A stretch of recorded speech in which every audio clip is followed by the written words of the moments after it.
ಫಸ್ಟ್ನೇದೇನು preparation, second purification, third perfection. ಏನೇನು ಹೇಳ್ರಿ? ಫಸ್ಟ್ನೇದು preparation, ತಯಾರಿ. ಎರಡನೇದು ಶುದ್ಧೀಕರಣ. ಮೂರನೇದು ಪರ್ಫೆಕ್ಷನ್. ಸೊ ಅಷ್ಟವಕ್ರ ಬಗ್ಗೆ ಎಲ್ಲರೂ ಕೇಳಿರ್ತೀರಲ್ಲ, ಅಷ್ಟವಕ್ರ ಮಹಾಗೀತ, ಅಷ್ಟವಕ್ರ ಬಗ್ಗೆ ಕೇಳಿರ್ತೀರಲ್ಲ. ಎಸ್, ಅಷ್ಟವಕ್ರಗಳು ಅವರು 6 ಸ್ಥಿತಿಗಳು ಹೇಳ್ತಾರೆ. ಮೇಲಿರೋ ಸ್ಥಿತಿಗಳು, ಕಣ್ಣಿಗೆ ಕಾಣ ಸ್ಥಿತಿಗಳು. ಸೊ ಎಲ್ರಿಗೂ ಗೊತ್ತು, ಶರೀರ, ಮನಸ್ಸು ಹೇಳ್ರಿ, ಆಮೇಲೆ ಆತ್ಮ ಅಲ್ಲ, ಪ್ರಜ್ಞೆಗೆ ಹೋಗ್ಬೇಕು. ಆತ್ಮ ಯಾರಿಗೆ ಗೊತ್ತಾ? ಆತ್ಮ ಐತಂತ ಗೊತ್ತಾ? ನನಗೆ ಪ್ರೂವ್ ಮಾಡ್ತೀರಾ? ಹೇಳ್ರಿ, ಯಾರಾದರೂ ಪ್ರೂವ್ ಮಾಡ್ತೀರಾ? ಅದನ್ನು ಓದಿವಿ, ಬುಕ್ಗಳಲ್ಲೆಲ್ಲ ಓದಿವಿ. ಆತ್ಮ ಅನ್ನೋ ಪದಾರ್ಥ ಐತೆ, ಆತ್ಮ ಪರಮಾತ್ಮ ಎಲ್ಲ ಐತಂತೆ ಓದಿವಿ. ಆದರೆ ಪ್ರೂವ್ ಮಾಡ್ತೀವ? ಆಗಲ್ಲ. ಸೊ ಅದಕ್ಕೆ ಬೇಕಾಗಿರೋದೇನು? ಪ್ರಜ್ಞೆ. ಸೊ ಫಸ್ಟ್ ಈಸ್ ಶರೀರ, ಮನಸ್ಸು, ಪ್ರಜ್ಞೆ. ಸೊ ಶರೀರಕ್ಕೆ 2 ಮೇನ್, ಅಂದರೆ 2 ಮೇನ್ ಸ್ಥಿತಿಗಳು ಬೇಕು. ಒಂದನೇ ಸ್ಥಿತಿ ಏನಪ್ಪ ಅಂದ್ರೆ ಊಟ, ಮತ್ತು ಎರಡನೇದು ನೀರು. ಊಟ ನೀರು ಇಲ್ಲಾಂದ್ರೆ ಶರೀರ ಇರ್ತತಾ? ಹೇಳ್ರಿ, ಶರೀರ ಇರೋಕ್ಕೆ ಸಾಧ್ಯನಾ? ಊಟ ಮತ್ತು ನೀರು. ಸೊ ಊಟ ನೀರು ನಮಗೆ ತಯಾರಿ. ಓಕೆ. ಮನಸ್ಸಂತ ಬಂದಾಗ ನೋವು, ನಲಿವು ಇವೆರಡು ಮನಸ್ಸಿಗೆ. ನೋವು ನಲಿವಿಲ್ದಂಗೆ ಮನಸ್ಸು ಇರ್ತತ? ಊಟ ನೀರು ಕೊಡೋದು ನಿಂದಿಸ್ರಿ, ಶರೀರ ಏನಾಗ್ತತೆ?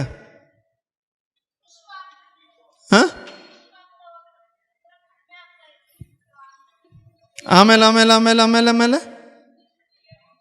ಆಮೇಲೆ ಆಮೇಲೆ ಏನಾಗ್ತದೆ? ಓಕೆ, ಮತ್ತೆ ವಾಪಸ್ ಬರಲಿಲ್ಲ ಅಂದರೆ? ಸೊ ಶರೀರಕ್ಕೆ ಬೇಕಾಗಿರೋದು ಶುದ್ಧೀಕರಣ ಅಂದರೆ ಆಹಾರ ಮತ್ತು ನೀರು. ಸೊ ಒಳಗಡೆ ಹೋಗೋದು ನಮ್ಮ ಶರೀರ ಪ್ರಿಪೇರ್ ಮಾಡ್ತತೆ. ಮನಸ್ಸಿಗೆ ಬೇಕಾಗಿರೋದು ನೋವು ಮತ್ತು ನಲಿವು. ಸೊ ನಾವೆಲ್ಲ ಒಂದು ಚೂಸ್ ಮಾಡ್ತೀವಿ, ನಮಗೆ ನೋವು ಬೇಡ, ನಲಿವು ಬೇಕು. ಸಾಧ್ಯ ಇಲ್ಲ. ನೋವು ಬೇಡ, ನಲಿವು ಬೇಕು, ಸಾಧ್ಯ ಇಲ್ಲ. ಸೊ ಇನ್ನು ಪ್ರಜ್ಞೆ ಅನ್ನೋ ವಿಷಯ ಬಂದಾಗ ಅಲ್ಲಿ ಪ್ರಾಣ, ಜನನ ಮತ್ತು ಮರಣ. ಸೊ ಇವು 6 States. This are the best purification agents. So ಇದನ್ನು ನಾವು ಭಾಳ ಗ್ರಹಿಕೆಯಲ್ಲಿ ಇಟ್ಕೋಬೇಕು. ಸೊ ನಾನು ಏನು ತಿಂತೀನಿ, ಏನು ಕುಡಿತೀನಿ. ಸೊ ತಿನ್ನೋದು ಅಂತ ವಿಷಯ ಬಂದಾಗ ನಾವೇನು ಅನ್ಕೊಂತೀವಿ? ಬಾಯಿಂದ ತೊಗೊಳೋದು ಮಾತ್ರ ತಿನ್ನೋದು ಅಂತ ಹೇಳ್ತೀವಿ. ಬಟ್ ಅದಲ್ಲ.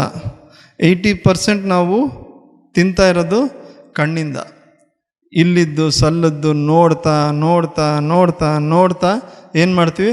ಅದೆಲ್ಲನೂ ಅಂದರೆ ಒಂದು ಪದಾರ್ಥ ರೂಪದಲ್ಲಿ ತಿಂತೀವಿ, ಇನ್ನೊಂದು ಸೈಕಾಲಜಿ, ಇಂಪ್ರೆಷನ್ಸ್ ಅಂದರೆ ತರಂಗಗಳ ರೂಪ.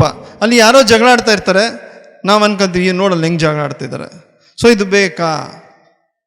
ಶರೀರ ಕೇಳ್ತತೆ ಏನು ಬೇಕು ನಿನಗೆ. ಸೊ ಶರೀರದ ಪ್ರಕಾರ ನೀವು ಆಹಾರ ಕೊಡೋಕ್ಕೆ ಶುರು ಮಾಡಿದ್ರೆ ಶುದ್ಧತೆ ತನ್ನಷ್ಟಕ್ಕೆ ತಾನೇ ಒಳಗಡೆಯಿಂದ ಸ್ಟಾರ್ಟ್ ಆಗ್ತದೆ. ನನಗೇನು ಬೇಕು ಅಂತ ಶರೀರ ಕೇಳೋಕ್ಕೆ ಶುರು ಮಾಡ್ತತೆ. ಸೊ ಇದೇ ಬೇಕು, ಇದೆಲ್ಲ ನನ್ನ ಪರ್ಸ್ನಲ್ ಎಕ್ಸ್ಪೀರಿಯನ್ಸೇ ನಿಮಗೆ ಹೇಳ್ತಾ ಇರೋದು. ಇದೇ ಬೇಕು, ಇದೇ ಬೇಡ, ಇಂಥದ್ದೇ ಬೇಕು, ಇಂಥದ್ದೇ ಬೇಡ, ಎಲ್ಲವೂ ಶರೀರನ ಕೇಳೋಕ್ಕೆ ಶುರು ಮಾಡ್ತತೆ. ಸೊ ಅವಾಗ ಏನಾಗ್ತತೆ? ನಾವು ಶುದ್ಧತೆ ಕಡೆ ಹೋಗ್ತೀವಿ, ಅಂದರೆ ಬಹಿರ್ಶುದ್ಧೀಕರಣ. ಸೊ ನೀವು ಏನು ಬೇಕೋ ಅದು ನೋಡಬೇಡ್ರಿ, ಬರೀ ಕೇಳೋದ್ರಿಂದ ಎಷ್ಟೊಂದು ಇಲ್ಲಿದ್ದು ಸಲ್ಲದ್ದು ಕೇಳ್ತಾನೆ ಇರ್ತೀರ. ಯಾರೋ ಏನೋ ಹೇಳ್ತಾರೆ ಕೇಳೋದು, ಅವ್ರು ಹೇಳಿದ್ರು, ಇವ್ರು ಹೇಳಿದ್ರು, ಇವ್ರು ಹಿಂಗೆ ಮಾಡಿದ್ರು, ಅವ್ರು ಹಿಂಗೆ ಮಾಡಿದ್ರು, ಅಲ್ಲಿ ಮತ್ತೆ ಸ್ಪರ್ಶ. ಏನು ಬೇಕೋ ಅದು ಮುಟ್ಟೋದು, ಏನು ಬೇಕೋ ಅದು ಮುಟ್ಟೋದು. ಈ 5 ಪಂಚೇಂದ್ರಿಯಗಳು ನಮ್ಮ ಆಹಾರಕ್ಕೆ ದ್ವಾರ. ಸೊ ಪಂಚೇಂದ್ರಿಯಗಳ ಮುಖಾಂತರ ನಾವು ಆಹಾರನ ತಗೊಳ್ತೀವಿ. ಸೊ 5 ಇಂದ್ರಿಯಗಳು, ಕಣ್ಣು 80%, 80% ಶಕ್ತಿನೂ ಕಳ್ಕೊಂತೀವಿ, 80% ಆಹಾರನೂ ತಗೊಂತೀವಿ. ಕೇಳ್ಬೇಕಾದ್ರೆ ಏನೇನೋ ಕೇಳಿ ಕೇಳಿ ಇವತ್ತು ನೀವೆಲ್ಲ ಹಿಂಗಾಗಿರೋದು. ಏನೇನೋ ಮಾಡಿ ಅಲ್ಲ, ಏನೇನೋ ಇಲ್ಲಿದ್ದು ಸಲ್ಲದ್ದು ಕೇಳಿ ಕೇಳಿ. ನೀವು ದಿನ ಎಷ್ಟು ಟೈಮ್ ಕೊಡ್ತೀರಿ ಕೇಳೋದಕ್ಕೆ? ಕೇಳ್ರಿ. ಅಂದ್ರೆ ಕೇಳೋದ್ರಲ್ಲಿ 2 ರೀತಿ ಇದಾವೆ. ಕೇಳೋದ್ರಲ್ಲಿ 2 ರೀತಿ ಇದಾವೆ. ಸೊ ನಿಮ್ಮನ್ನು ನೀವು ಎಷ್ಟು ಕೇಳಿಸ್ಕೊಂತೀರಿ, ಬೇರೆಯವ್ರು ಹೇಳಿದ್ದನ್ನ ಎಷ್ಟು ಕೇಳ್ತೀರಿ. ನೀವು ಕೇಳೋದೆಲ್ಲ ಬೇರೆಯವ್ರು ಹೇಳಿದ್ದೆ. ನಿಮ್ಮನ್ನು ನೀವು ಯಾವತ್ತು ಕೇಳಿಸ್ಕೊಂಡಿರಾ? ಯಾವತ್ತಾದ್ರೂ ಕೇಳಿಸ್ಕೊಂಡಿದ್ದೀರಾ? ನಿಮ್ಮ ಒಳಗಡೆಯಿಂದ ಒಂದು ಪ್ರೇರಣೆ ಅಂತ ಇರ್ತದೆ, ಅದ್ರ ಬಗ್ಗೆ ಯಾವತ್ತಾದ್ರೂ ನೀವು ಕೇಳಿಸ್ಕೊಂಡಿದ್ದೀರಾ? ಇವ್ರು ಹಿಂಗೆ ಹೇಳಿದ್ರು, ಅವ್ರು ಹಿಂಗಂದ್ರು, ಅವ್ರು ಹಿಂಗೆ ಮಾಡಿದ್ರು, ಈ ಥರದ್ದನ್ನೇ ನಾವು ಕೇಳಿಸ್ಕೊಂತ ಹೋಗ್ತೀವಿ. ನಿಮ್ಮಲ್ಲಿ ಒಂದು ಕೇಳುವಿಕೆ ಅಂತ ಐತೆ, ಕೇಳೋರು ಅಂತ ಒಬ್ಬರಿದ್ದಾರೆ. ಅದ್ರ ಬಗ್ಗೆ ನಿಮ್ಗೆ ಯಾರಿಗಾದ್ರೂ ಗೊತ್ತಾ? ಆ ಮೂಲ ಸ್ವರೂಪದ ಬಗ್ಗೆ ಗೊತ್ತಾ? ಸೊ ನಾವು ಧ್ಯಾನಸ್ಥರಾದಾಗ ಏನಾಗ್ತಕ್ಕಂತಂದ್ರೆ ಪಂಚೇಂದ್ರಿಯಗಳು ಹೊರಮುಖ ಇರ್ತವೆ, ಯಾವಾಗ್ಲೂ ಹೊರಮುಖ ಇರ್ತವೆ. ಕಣ್ಣು ತೆಗೆದಾಗ ಕಣ್ಣು ಹೊರಗೆ, ಕಿವಿ ಹೊರಗಡೆ ಕೇಳ್ತತೆ, ಮೂಗು ಹೊರಗಡೆಯಿಂದನೇ ಶ್ವಾಸನ ತಗೊಂತತೆ, ಎಲ್ಲಾನು ಹೊರಗಡೆಯಿಂದ ಆಗೋದು. ಸೊ ನಾವು ಧ್ಯಾನಸ್ಥರ ಆದಾಗ ಏನಾಗ್ತದೆ, ಪಂಚೇಂದ್ರಿಯಗಳು ಅಂತರ್ಮುಖಿಯಾಗಿ ತಮ್ಮ ಮೂಲ ಸ್ವರೂಪಕ್ಕೆ ಹೋಗ್ತವೆ. ಮೂಲ ಸ್ವರೂಪಕ್ಕೆ ಹೋದಾಗ ಅವಾಗೆ ನಮ್ಮಲ್ಲಿ ಸ್ಪಾಂಟೇನಿಟಿ, ಯಥಾರ್ಥತೆ, ನನಗೆ ಆಕ್ಚುಲಿ ಏನು ಆಹಾರ ಬೇಕು, ಯಥಾರ್ಥತೆ ಶುರು ಆಗ್ತದೆ. ನಿಮಗೆ ಹೇಳ್ಬೇಕಂದ್ರೆ ಕೆಲವು ಹೆಂಗೆ ಧ್ಯಾನಸ್ಥರಾದಾಗ ಎದಕ್ಕೆ ನಿಮ್ಮಲ್ಲಿ ಹೀಲ್ ಆಗ್ತೀರಾ ನೀವು?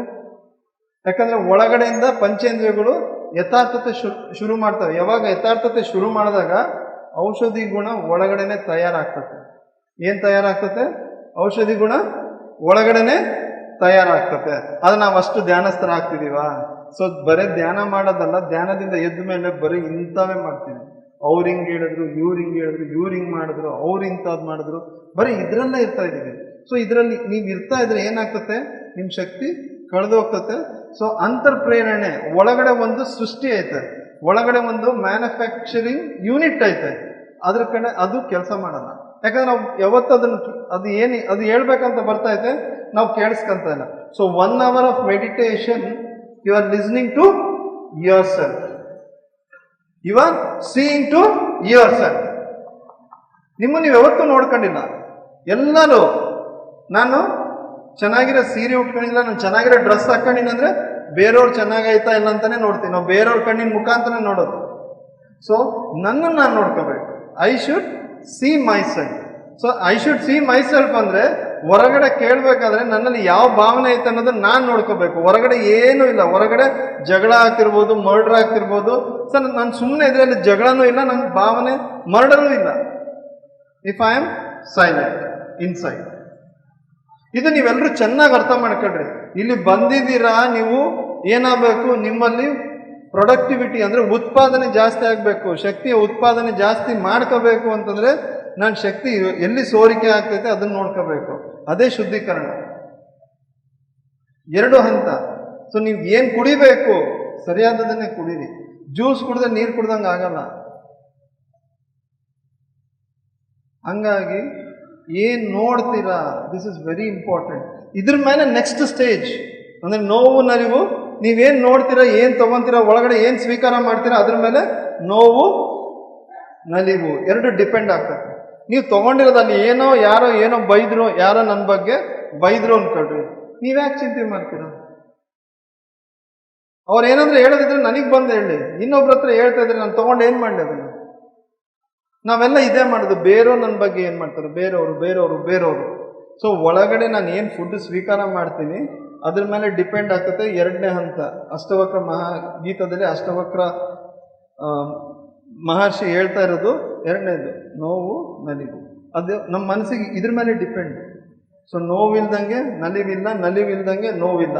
ಇವತ್ತು ನೀವು ನೋವಿಂದ ಇದ್ದೀರಿ ಅಂದ್ರೆ ನೆಕ್ಸ್ಟ್ ನಲಿವು ಬರ್ತದೆ, ಇವತ್ತು ನಲಿವಿಂದ ಇದ್ದೀರಿ ಅಂದ್ರೆ ನೆಕ್ಸ್ಟ್ ನೋವು ಬಂದೇ ಬರ್ತದೆ. ಅದಲ್ಲಿ ರೆಡಿ ಐತೆ. ನಾನು ಯಾವಾಗ್ಲೂ ನೋವಿಂದ ಇರ್ತೀನಿ ಸಾಧ್ಯ ಇಲ್ಲ, ಯಾವಾಗ್ಲೂ ನಲಿವಿಂದ ಇರ್ತೀನಿ ಸಾಧ್ಯ ಇಲ್ಲ. ಆದ್ರೆ ಒಂದು ಸಾಧ್ಯ ಐತೆ, ನೋವನ್ನು ನಲಿವನ್ನು ನೋಡೋ ಒಂದು ಒಳಗಡೆ ಇನ್ನೊಬ್ರು ಇದ್ದಾರೆ. ಒಳಗಡೆ ಇನ್ನೊಬ್ಬ ನಾನು ಇದ್ದೀನಿ. ಸೊ ಅದು ಯಾವುದು? ಶ್ವಾಸ. ಸೊ ಇವಾಗ ನಾವು ಶ್ವಾಸದ ಕಡೆ ಗಮನ ಕೊಟ್ಟಾಗ we are seeing the other Hari. ಇನ್ನೊಬ್ಬ ಹರಿನ ನಾನೇ ಒಳಗಡೆ ನೋಡ್ಕೊಂತೀನಿ. ಆ ಹರಿ ಏನ್ ಮಾಡ್ತಾರೆ, ನೋವಾಯ್ತಾ ಓಕೆ, ನಲಿವಾಯ್ತಾ ಓಕೆ, ಯಾಕಂದ್ರೆ ಗೊತ್ತು ನನಗೆ ನೆಕ್ಸ್ಟ್ ನಲಿವು ಬಂದೇ ಬರ್ತಂತ ಗೊತ್ತು, ನೆಕ್ಸ್ಟ್ ನೋವು ಬರ್ತದೆ ಅಂತ ಗೊತ್ತು. ಸೊ ಇದು ಇಂಪಾರ್ಟೆಂಟ್. ಎರಡನೇ ಶುದ್ಧೀಕರಣ, ಎರಡನೇ ಮನಸ್ಸಿನ ಹಂತದಲ್ಲಿ ನೋವು ನಲಿವು ಎರಡೂ ಇರ್ತವೆ. ನಾವೇನ್ ಮಾಡ್ತೀವಿ ಅಂದ್ರೆ ಒಂದು ಬೇಕು ಅಂತ ಓಡ್ತೀವಿ. ಸೊ ಒಂದು ಬೇಕಂತ ಓಡಿದಾಗ ಪಕ್ಕ ಹೇಳ್ತೀನಿ, ನೀವು ಅದು ಸಿಗದೇ ಇಲ್ಲ. ನಮಗೆ ಯಾವಾಗಲೂ ಖುಷಿಯಿಂದ ಇರ್ಬೇಕಂದ್ರೆ ಯಾವತ್ತೂ ಸಾಧ್ಯನೇ ಇಲ್ಲ, ನಿಮಗೆ ಸಿಗೋದು ಇಲ್ಲ. ಸಿಕ್ಕರು ಖುಷಿ ಒಂದು ಸ್ವಲ್ಪ ಹೊತ್ತಿರ್ತದೆ. ಅದು ಹೆಂಗಿರ್ತದೆ ಅಂತಂದ್ರೆ, ನೀವೆಲ್ಲರೂ ಸ್ತ್ರೀಯರಿದ್ರೆ ಮತ್ತೆ ಅನ್ಯತಾ ಭಾವಿಸ್ಬೇಡ್ರಿ, ಒಂದು ಸೀರೆ ತೊಗೊಂಡಾಗ ಎಷ್ಟು ದಿವಸ ಇರ್ತದೆ, ಒಂದ್ಸರಿ ಉಟ್ಕೊಳ್ಳೋವರೆಗೂ ಎಲ್ಲರೂ ಕಾಂಪ್ಲಿಮೆಂಟ್ಸ್ ಕೊಡೋವರೆಗೂ ಖುಷಿ ಇರ್ತದೆ. ಆಮೇಲೆ ನೆಕ್ಸ್ಟ್ ಟೈಮ್ ಹೋದಾಗ ನೀವೇ ಹೇಳ್ತೀರಿ, ಹೋದ್ ಸರಿನೂ ಅದೇ ಸೀರೆ ಇಟ್ಕೊಂಡ್ಬಂದಿದ್ದು, ಈ ಸರಿನೂ ಅದೇ ಸೀರೆ ಉಟ್ಕೊಂಡ್ಬಂದಾರೆ. ನಾವು ಡ್ರೆಸ್ ಹಾಕೊಂಡು ಹೋದಾಗ ಅವರು ಅದೇ ಹೇಳ್ತಾರೆ, ಹೋದ್ ಸರಿನೂ ಅದೇ, ಈ ಸರಿನೂ ಇದೆ. ಸೊ ಅವಾಗ ಏನಾಯ್ತು, ನಿಮ್ ಖುಷಿ ಹೋಯ್ತು. ಸೊ ಅದು ಆಕ್ಚುಲಿ ಖುಷಿನಾ? ಸೊ ಆ ಖುಷಿನಾಗೆ ನೋವಿಗೆ ಬಹಳ ದಾರಿಗಳಿದಾವೆ. ಎದಕ್ಕಂದ್ರೆ ಬೇರೆಯವ್ರ ಮೇಲೆ ಡಿಪೆಂಡ್ ಆಗಿವಲ್ಲ, ನಾನು ಬೇರೆಯವ್ರ ಮೇಲೆ ಡಿಪೆಂಡ್ ಆಗಿಲ್ಲ. ಸೊ ಇವತ್ತು ನನ್ನ ಹತ್ರ ಯಾರಾದ್ರೂ ಬಂದು ನನ್ನ ಬಗ್ಗೆ ಬೈದ್ರು ಅಂದ್ರೆ ನನಗೆ ಅವ್ರ ಮೇಲೆ ಬಹಳ ಕರುಣೆ ಬರ್ತದೆ. ಯಾಕಂದ್ರೆ ನಾವು ಸ್ವಾಧ್ಯಾಯ ಮಾಡ್ತಾನೆ ಇರ್ತೀವಿ, ಕರುಣೆ ಬರ್ತದೆ. ಮೊನ್ನೆ ವರ್ಷದ ಒಂದು ಕೋಟ್ ಓದಿದೆ, ಎದಕ್ಕೆ ಕರುಣೆ ಬರ್ತಂದ್ರೆ ಅವ್ರು ಸುಮ್ಮನೆ ಟೈಮ್ ವೇಸ್ಟ್ ಮಾಡ್ಕೊಂತಿದ್ದಾರೆ ನನ್ನ ಬಗ್ಗೆ ಮಾತಾಡಿ. ಅದ್ರ ಬದಲು ಅದೇ ಟೈಮ್ನ ಸ್ವಲ್ಪ ಸಾಧನೆಗೆ ಇನ್ವೆಸ್ಟ್ ಮಾಡಿದ್ರೆ ಮೇಲೆ ಇರ್ತಾ ಇದ್ರು. ನನಗೆ ಕರುಣೆ ಬರ್ತದೆ. ನಾನು ಅಪ್ಪ ಜಲ್ದಿ ಅವರಿಗೆ ಸಾಧನೆ ಕಡೆ ಹೋಗ್ಲಿ, ನನ್ನ ಕಡೆ ಬೇಡ. ನನ್ನ ಕಡೆ ಮಾತಾಡಿ ಏನು ಪ್ರಯೋಜನ? ನಾನು ನಿಮ್ಮ ಬಗ್ಗೆ ಮಾತಾಡಿದ್ರೆ ಏನು ಪ್ರಯೋಜನ? ಏನೈತೆ? ನಾನೇನು ಕಲಿತೀನಿ? ಸೊ ಈ ನೋವು ನಲಿವಿನ ಮೇಲೆ ಮೂರನೇದು ಡಿಪೆಂಡ್, ಪ್ರಾಣ, ಜನನ ಮತ್ತೆ ಮರಣ. So every day you are born. ಬೆಳಗ್ಗೆ ರಾತ್ರಿ ಕಣ್ಮುಚ್ಚಿದಾಗ, ಕಣ್ಮುಚ್ಚೋವರೆಗೂ ಗೊತ್ತು, ಕಣ್ಮುಚ್ಚಿದ ಮೇಲೆ ಯಾರಿಗಾದ್ರೂ ಗೊತ್ತಾ ಏನಾಗ್ತದಂತ? ಗೊತ್ತಿಲ್ಲ. ಮತ್ತೆ ಬೆಳಗ್ಗೆ ಎಚ್ಚರಾದಾಗೆ ಗೊತ್ತಾಗ್ತದೆ, ಓ ಎದ್ದೀವಿ. ಸೊ ಪ್ರತಿಯೊಂದು ಜನನ ಇರ್ತದೆ, ಪ್ರತಿಯೊಂದರಲ್ಲೂ ಮರಣ ಇರ್ತದೆ. ಇವತ್ತು ನೋವು ಹುಟ್ಟೈತೆ ಅಂತಂದ್ರೆ ಅದು ಹೋಗ್ಲೇಬೇಕು. ಇವತ್ತು ಅನಾರೋಗ್ಯ ಬಂದತೆ ಅಂದ್ರೆ ಆರೋಗ್ಯ ಬರಲೇಬೇಕು. ಅದಕ್ಕೆ ನಾವು ಧ್ಯಾನಸ್ಥರಾದಾಗ ಏನಾಗ್ತದೆ, ಇವೆಲ್ಲಾನು ಪ್ರಕೃತಿ ನಿಯಮ ಅಂತ ನಮಗೆ ಗೊತ್ತಾಗ್ತದೆ. ಸೊ ಅವಾಗ ಪ್ರಾಣ ಹೋಗೋದು, ಪ್ರಾಣ ಬರೋದು. ಎದಕ್ಕೆ ಪ್ರಾಣ ಹೋಗೋದು ಅಂದ್ರೆ, ನೋವಿಗೆ ನಾವು ಪ್ರಾಣ ಕೊಡ್ತೀವಿ, ನಲಿವಿಗೂ ಪ್ರಾಣ ಕೊಡ್ತೀವಿ. ಅದಕ್ಕೆ ಪ್ರಾಣ ಹೋಗ್ತತೆ, ಪ್ರಾಣ ಬರ್ತತೆ. ಸೊ ನನ್ನ ಕಡೆ ನೋವೈತೆ ಅಂದ್ರೆ ಅವಾಗ ನಾನು ನೋವು ಅನುಭವಿಸ್ತಾ ಇದ್ದೀನಿ ಅಂದ್ರೆ ನನ್ನ ಪ್ರಾಣನ ನಾನು ಯಾವ್ದು ಕೊಟ್ಟಿನಿ? ನೋವಿಗೆ ಕೊಟ್ಟಿನಿ. ನಾನು ನಲಿವು ಅನುಭವಿಸ್ತಾ ಇದ್ದೀನಿ ಅಂದ್ರೆ ನನ್ನ ಪ್ರಾಣನ ಯಾವ್ದು ಕೊಟ್ಟಿನಿ? ನಲಿವಿಗೆ ಕೊಡ್ತೀನಿ. ಅದೇ ನನ್ನ ಧ್ಯಾನಸ್ಥಾನದಾಗ ಏನಾಗ್ತತೆ? ಲಾವಟ್ಸೆ ಬಗ್ಗೆ ಯಾರಾದ್ರೂ ಕೇಳಿದ್ರ? ಚೈನೀಸ್ ಟಾವಟಿ ಟೆಕ್ಕಿಂಗ್ ಅವ್ರು ಏನ್ ಹೇಳ್ತಿದ್ರು ಅಂದ್ರೆ, ನನ್ನನ್ನು ಯಾರು ಸೋಲ್ಸೋಕ್ಕಾಗಲ್ಲ ಅಂತ ಹೇಳಿ. ಎದಕ್ಕೆ? ನಾನು ಗೆಲ್ಬೇಕಂತಾನೆ ಇಲ್ಲ. ನಾನು ಗೆಲ್ಬೇಕಂತಾನೆ ಇಲ್ದಾಗ ಯಾರು ಸೋಲ್ಸಕ್ ಸಾಧ್ಯ? ಯಾರಿಗಾದ್ರೂ ಸೋಲ್ಸಕ್ಕಾಗ್ತದೆ? ನಾನು ಗೆಲ್ಬೇಕಂದ್ರಲ್ಲ, ಯಾರಾದ್ರೂ ಸೋಲ್ಸ್ಬೇಕು ಅಂದ್ರೆ. ಸೊ ನನ್ನನ್ನು ಯಾರು ಸೋಲ್ಸಕ್ಕಾಗಲ್ಲ. ಎದಕ್ಕೆ ಅಂದ್ರೆ ನಾನು ಗೆಲ್ಲೋದಕ್ಕೆ ಇಷ್ಟ ಇಲ್ಲ. ಒಂದು ಕುಸ್ತಿ ಆಗ್ತತೆ, ನಿನ್ನನ್ನು ಸೋಲ್ಸಕ್ಕಾಗಲ್ಲ ಅಂತ ಹೇಳ್ತಾರೆ. ಅವ್ರು ಸುಮ್ಮನೆ ಮಲ್ಕೊಂಡ್ಬಿಡ್ತಾರೆ, ಸುಮ್ಮನೆ ಮಲ್ಕೊಂಡ್ಬಿಡ್ತಾರೆ ಅವರು. ಆತ ಎತ್ತಿ ಏನು ಬೇಕು ಅದೆಲ್ಲ ಮಾಡ್ತಾನೆ. ಆತಕ್ಕೆ ಬೇಜಾರಾಗ್ತತೆ, ನಿನ್ನಂತವನ ಹತ್ರ ಜಗಳ ಆಡೋದೇ ವೇಸ್ಟ್ ಅಂತ. ಅವ್ರೇನು ಹೇಳ್ತಾರೆ, ನಾನು ಯಾವಾಗೋ ಗೆಲ್ಬೇಕನ್ನೋ ಆಸೆ ಬಿಟ್ಬಿಟ್ಟಿನಿ. ನೀನು ಸೋಲಿಸ್ತೀಯ ಗೆಲ್ಲಿಸ್ತೀಯ ಅದು ನಿನಗೆ ಬಿಟ್ಟಿದ್ದು, ನನಗೆ ಗೆಲ್ಬೇಕಂತನೇ ಇಲ್ಲ. ಸೊ ನಾವೆಲ್ಲ ಗೆಲ್ಬೇಕಂತ ಹೋಗ್ತೀವಿ, ಸೋತೋಗ್ಬಿಡ್ತೀವಿ. ಇಲ್ಲಿ ಯಾರಾದ್ರೂ ತೋರಿಸ್ರಿ, ನನಗೆ ಯಾವಾಗಲೂ ಗೆದ್ದೇ ಇದ್ದೀನಿ ಅಂತ ತೋರಿಸ್ರಿ. ನಾನಂತೂ ಯಾವಾಗಲೂ ಸೋತೀನಂತಾನೆ ತೋರಿಸ್ತೀನಿ. ಸೊ ಇದು ಬಹಳ ಇಂಪಾರ್ಟೆಂಟ್. ಸೊ ಈ ರೀತಿಯಾದ ವಿಷಯಗಳನ್ನ ನೀವು ಸುಮ್ಮನೆ ಕೇಳ್ಕೊಂಡು ಹೋಗೋದಲ್ಲ, ಅದನ್ನು ಯು ಹ್ಯಾವ್ ಟು, ಅದು ನಿಮ್ಮ ರಕ್ತಗತ ಆಗಬೇಕು. ಇಲ್ಲಾಂದರೆ ಇಲ್ಲಿವರೆಗೂ ಬಂದು ಮತ್ತೆ ವಾಪಸ್ ಹೋಗಿ ಏನೂ ತಗೊಳ್ಳಿಲ್ಲ ಅಂತಂದರೆ ವೇಸ್ಟ್. ಅದಕ್ಕೆ ಅಷ್ಟವಕ್ರ ಮಹಾಗೀತದಲ್ಲಿ ಅಷ್ಟವಕ್ರ ಹೇಳಿರೋದು 6 ಸ್ಥಿತಿಗಳು: ಶರೀರದ್ದು, ಮನಸ್ಸಿಂದು, ಪ್ರಜ್ಞೆದು. ಸೊ ನೀವು ಯಾವ್ಯಾವ ಪ್ರಾಣ ಕೊಡ್ತೀರೋ ನಿಮಗೆ ಬಿಟ್ಟಿದ್ದು. ನಾನಂತೂ ಹೇಳ್ತೀನಿ, ಮತ್ತೆ ನಾಳೆ ಬೆಳಗ್ಗೆ ನಾನು ಹೊಸಪೇಟೆಗೆ ಹೊಡ್ತೀನಿ, ನೀವುಗಳೆಲ್ಲ ನಿಮ್ಮ ಊರಿಗೆ ಹೊಡ್ತೀರಾ. ಆದರೆ ಯಾವುದಕ್ಕೆ ಪ್ರಾಣ ಕೊಡ್ತೀರಾ ನೋಡ್ರಿ. ಯಾವುದಕ್ಕೆ ಕೊಡ್ತೀರಾ ನಿಮ್ಮ ಪ್ರಾಣ? ಶ್ವಾಸಕ್ಕೆ ಕೊಡ್ರಿ. ನಿಮ್ಮ ಒಳಗಡೆ ಇನ್ನೊಬ್ಬ ನೀವಿದ್ದೀರಾ, ಅವ್ರನ್ನ ಮುಚ್ಚಾಕಿ ಇವತ್ತು ಎಲ್ಲ ಮೌಲ್ಯತೆಗಳು ಏನಪ್ಪ ಅಂದರೆ ಹಿಪೋಕ್ರಸಿ. ಎಲ್ಲ ಮೌಲ್ಯತೆಗಳೆಲ್ಲ ಹಿಪೋಕ್ರಸಿ. ಒಳಗೊಂದು ಮೇಲೆ ಮಾತ್ರ ನಾವು ಮೌಲ್ಯದಿಂದ ಇರಬೇಕಂತೀವಿ, ಒಳಗಡೆ ಬೇರೆನೇ ಇರ್ತೀರಾ. ಎಲ್ಲ ವ್ಯಾಲ್ಯೂಸು ಎಲ್ಲ ಮಾರಲ್ಸು ಹಿಪೋಕ್ರಸಿ ಆಗ್ಯಾವೆ. ಎಲ್ಲ ವ್ಯಾಲ್ಯೂಸ್ ಕೂಡ ಮಾಸ್ಕ್ ಆಗ್ಬಿಟ್ಟವೆ.